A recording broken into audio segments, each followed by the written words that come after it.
This is Underground Operations.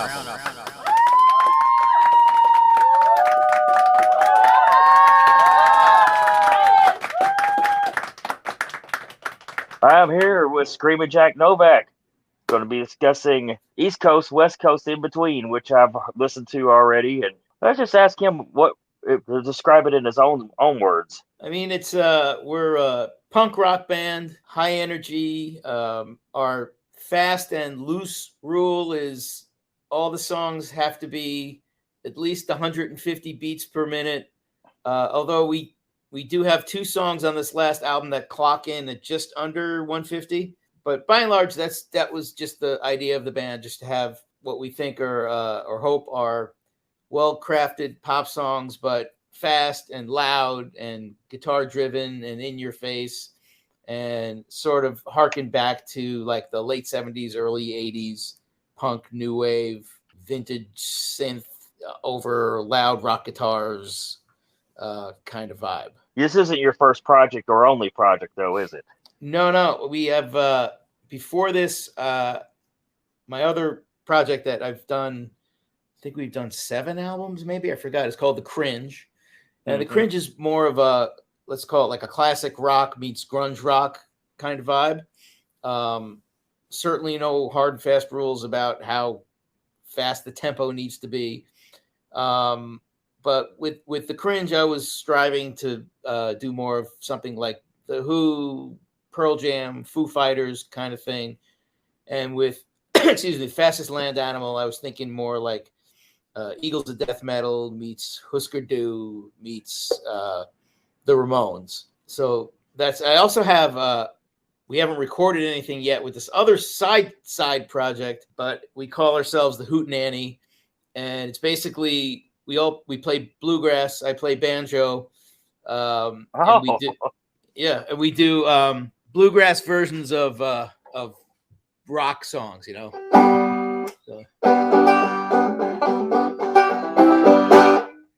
So that's my other side project. But that's all cover. We do covers, but we do bluegrass versions of covers. Right. Well, I mean, that's pretty big right now. The Steven Seagals and all those guys doing the what did they do? Did they do Thunderstruck? A bluegrass thunder. Yeah. We did we did You Shook Me All Night Long. We do a bluegrass version of that. We do Pour Some Sugar on Me, Def Leppard. We do bluegrass. You know, we do the whole gamut. And I still love You Shook Me All Night Long. Like any of the cover bands I played in around Louisville, always wanted to do Livewire. It was always Livewire. There's always, of course, we was doing it exact because we was a local cover band. Right. Hey, You Shook Me All Night Long, man. I mean, there's nothing wrong. First of all, that was the first song they ever did with Brian Johnson, who was replacing, Bon Scott, who was a legend. And right out of the gate, they come up with that. I mean, it's like one of the great rock songs of all time. It sure is, man. And it's also one of the best sounding rock recordings of all time, courtesy of Mutt Lange. And you know how the drum sound on that record is so fantastic. And apparently he put wet towels on the drums because he wanted to get this like tight, dead snare sound. And I think that's what I've heard. That's how he got it. Off this album, man, I tried to pick a favorite to talk about because usually at one point in the show I get all smug. It's like, since it is my show, I get to talk about my favorite song. And I'm having trouble narrowing down to one. I really like Out of Range. And to be honest, I haven't gotten all the way through the album yet. I've gotten through most of it, but I keep going back and listening to Out of Range. Cool. I've listened to it a lot. and Girl Like You. I think I'm going to say Girl Like You. Is there a story behind that you'd like to share? Yeah, I mean, I'm trying to. Yeah, I think it's somewhat based on my wife, and it's kind of about how I'm living with her, and there's no one else I could live with or would want to live with, because we're sort of perfect for each other, and that's the general story behind the song. That's a great song. So it's Perfectly Honest. The Cowboys in Nashville that was a fun one. That I listened to it many times. Thanks. Yeah, I was I've just listened- trying to just go like nuts on that song and just distort my vocals and just like that song definitely hurts when I sing it, and we play it live, so that we try and put it towards the end of the set, because if we put it at the beginning of the set, and I won't have any vocal cords left to finish the show, but right. but that one is, that's sort of it's like a little bit like or I wrote it before the Foo Fighters song White Limo came out, but that's sort of like our version of White Limo a little bit, just like a real fun, tasty pop song, but wrapped up in a nasty bow. It's a fun one, almost crusty version of. I love crusty songs. Oh yeah, And I'm not saying you're crusty or anything. It just kind of reminds me of some of the old crust bands a little bit. yeah. And I was like, oh, it's a fun song. It's really fun. You got 3 lyric videos out already, right? We do. For Cowboys in Nashville. Cowboys in Nashville, Out of Range, and I think the Police cover we do, Next to You. I think we did a lyric video for that one too. That's a Police cover? Yeah. I had no idea. Yeah, it's the first song off of their first record. Really? I think it's Outlandish de Amor is the name of the record. And yeah, we had like, the album was pretty much done, but we needed like one more song, and we thought, we'd never done this before. Do a cover record. I mean, we play covers live a lot, but we've never recorded a cover. So we're like, let's come up with a cover that isn't so obvious, like You Shook Me All Night Long. Like everyone knows that song. It's like a classic. So our guitar player and bass player, he came up with this idea. We all love the Police. And so we came up with that track, because it's when you listen to it, you're like, I think I've heard this before, but it's not, like their biggest hit or anything. And it's also fast, and we wanted everything to be fast. And those early Police songs had a real punk rock energy to them. But again, they were a little crispy around the edges, especially production wise, but the songwriting was there. Yeah, I found a Zenyatta Mondetta at a flea market the other day on vinyl, and I bought that son of a bitch. Yeah, that's classic. I love that album. Oh, it Fantastic. skips it skips real bad. I should have known an $8 vinyl was. Yeah, we do vinyl for all of our records, and we'll have vinyl coming out a little bit after the release of the album. Just there's a backlog, believe it or not, on vinyl. Like you can't get it manufactured. It's just taking forever. But there's only so many places doing it. Yeah, there is, and the demand is at such a high. But we are absolutely going to be having a vinyl release of this album. Yeah, and Walmart's screwing it up for everybody too. Walmart's buying all. They're screwing it up for the little guy, of course. They're buying everything. Yeah, that's who's. At least that's my opinion. That's my conspiracy theory. It's Walmart's fault, But cassettes are on the rise. That's funny. We did for our last album, the Fastest Land Animals first album, we actually did, a cassette release, and we did some giveaways with a Walkman or a boombox or something, which was really fun. But and I think I hear CDs are coming back. I didn't, I didn't even know they went away, but apparently they went away and now they're back. I think I saw that, and I think it was a CD company that said. Well, that makes sense. They're like, how do we sell more product? Let's say we're back. And then everyone, oh, cool. Think about CDs. It's the easiest thing for bands to do, it seems like, It was the most overhyped and overrated physical format. That's my opinion, of course. It's like, but of course, they also charged more than anything else for it for the longest time. And come to find out, it's the cheapest way to do anything. Cheapest thing to make, yeah. I mean, we sold a lot of CDs, especially at shows. They're easy, they're small. But my favorite format is vinyl. I mean, that's how I consumed music growing up, and I think that's the most engaging way to listen to an album. I love the how easy it is digitally to have, I've got endless amounts of music in my pocket, and I can listen to pretty much any album I own or would want to own just by clicking my phone. But I still prefer to sit down with a record on a record player and just spin it and listen to it. That's my favorite way to consume music, for sure. Yeah, back in the day, your favorite sound in the world was just setting that needle down on that. Oh yeah, that little crackling pop, right? Where it's like, when you first seal a record, it's like.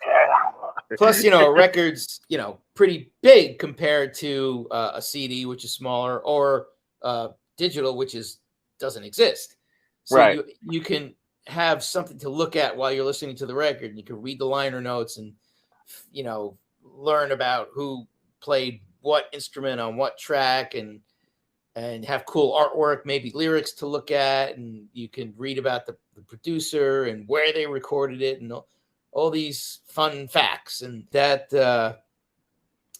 it definitely, if you're in your car or if you're at the gym or running around or something, you can't run around with your record player and the album cover. But if you're sitting at home and just really want to focus on the music, that's just, you get sucked into that. It's like watching a movie almost. That's what I like about vinyl and cassettes, because you listen when you got a vinyl or a cassette, you listen to all of it. Yeah, you can't skip around or you had to get up and press the rewind or pick up the arm. Especially with cassette, you really can't skip around. Well, they did have cassette players that would stop in between tracks, right? I think I remember. I had a search. I had a keyboard with a search on it. Those rack systems, it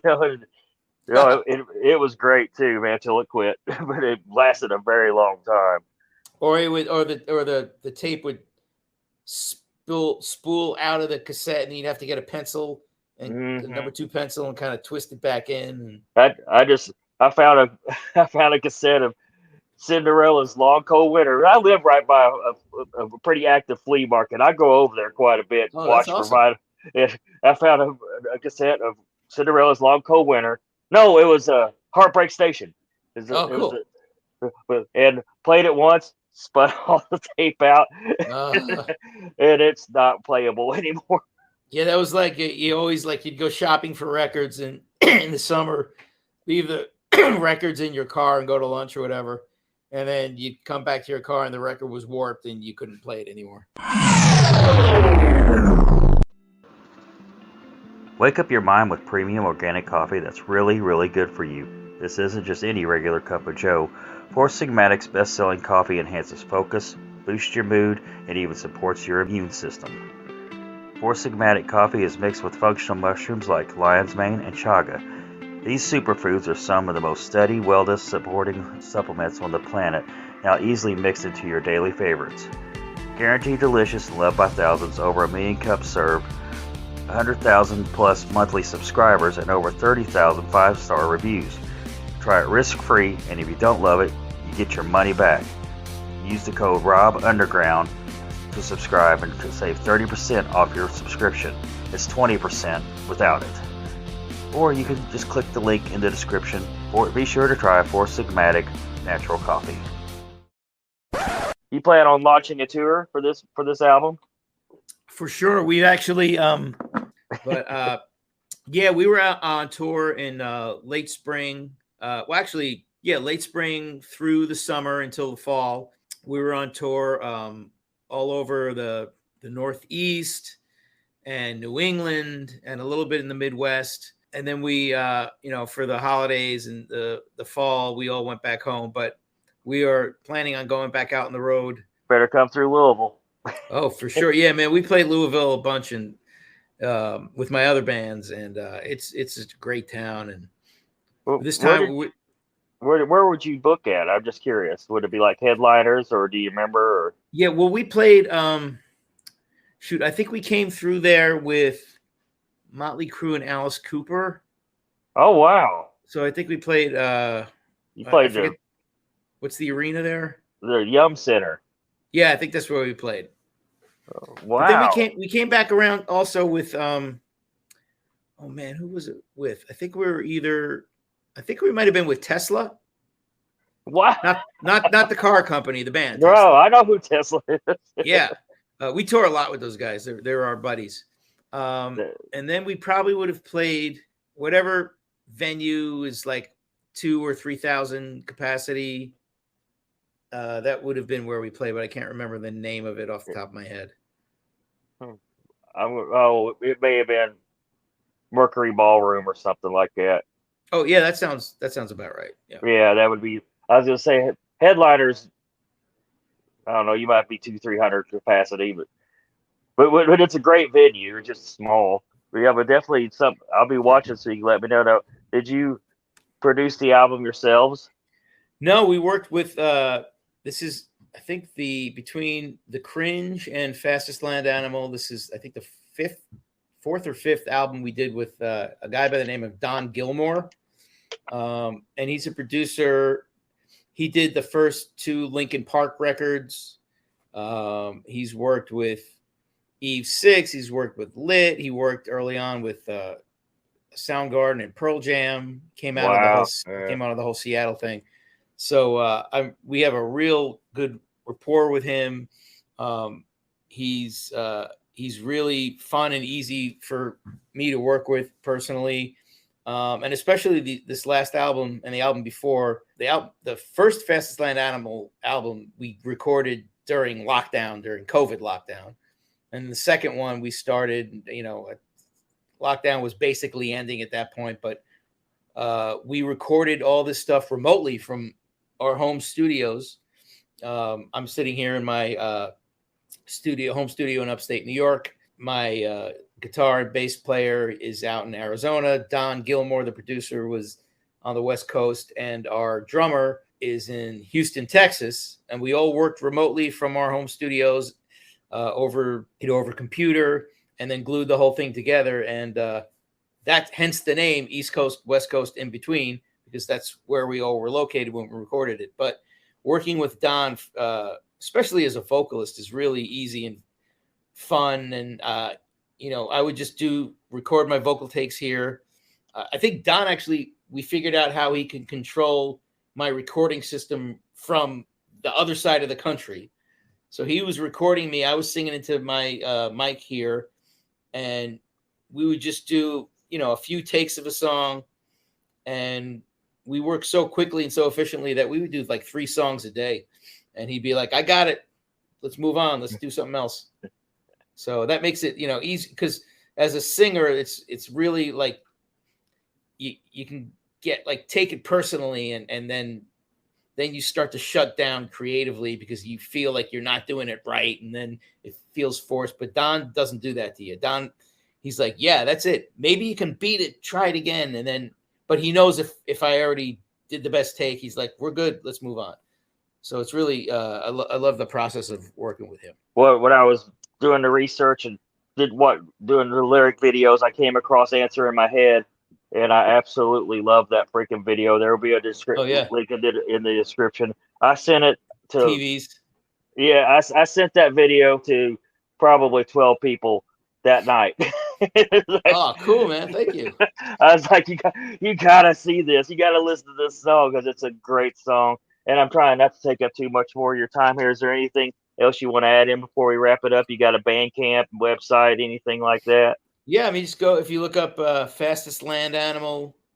I think our website is fastestlandanimalband.com. But if you type in Fastest Land Animal and maybe band in parentheses, you'll get to us. And then we're our music is all available wherever you consume music, all the streaming services, all the download services. And then we also have physical product you can get at our website. And I'll be watching for cassettes. That is all our time we have for now. Thank you for listening to Undergroundopolis. Remember, we do this every Wednesday night, bringing you new and exciting artists every week. Be sure to hit up their websites and social media and stream or download their music.